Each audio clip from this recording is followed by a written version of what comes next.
a veteran guy. Granted, never played in the playoffs. So that's a fine addition. You're adding depth on, on a position right now where you've had some injuries. But otherwise, where are you adding right now that they don't need an impact forward right now? They have impact forward. They got a lot of them. They don't need one right now. They don't need an impact defenseman right now. They've got good defensemen, and Justin Schultz is way better than he was even last year. So, and they don't need in goal. They don't need anything in goal. Where do you add? Why would you give up a future asset to get something that you really don't need right now? We're talking to Dan Rosen of NHL.com here on the Mark Madden Show. Dan, who in the Metro Division seems most likely to swing a big move?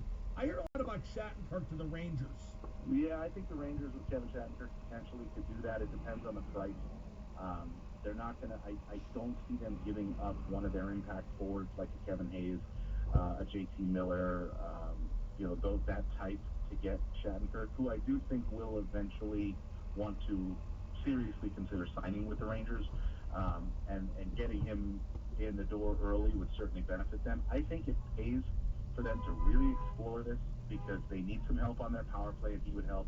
They need a top pair right-handed guy that can skate, move the puck, get it out. Kevin Shattenkirk can do all those things, and he does them at a very high level. And the window of opportunity with Henrik Lundqvist is closing. I mean, he's still at the top of his game. He's rebounded from a tough stretch this year, but it's closing, and you can't continue to just let it, close. You got to make a run, right? So I would explore it, but not at the cost of a JT Miller or a Kevin Hayes. But I do think the Rangers, they've been prone to do it before.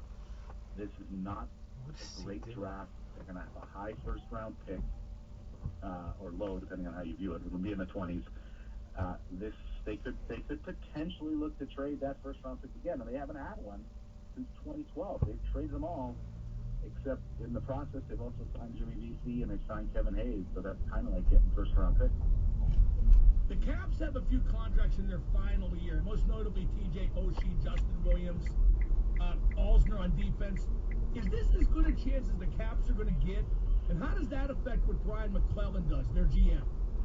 I think at this exact time last year, we were saying the same thing. This is as good of a chance as the Caps are going to get, right? We were saying the same thing. This is a great team. They're rolling through. And what happened?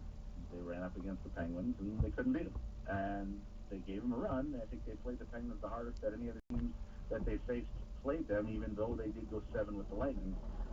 But it wasn't enough. Those games were tight, but it wasn't enough. I don't think Brian McClellan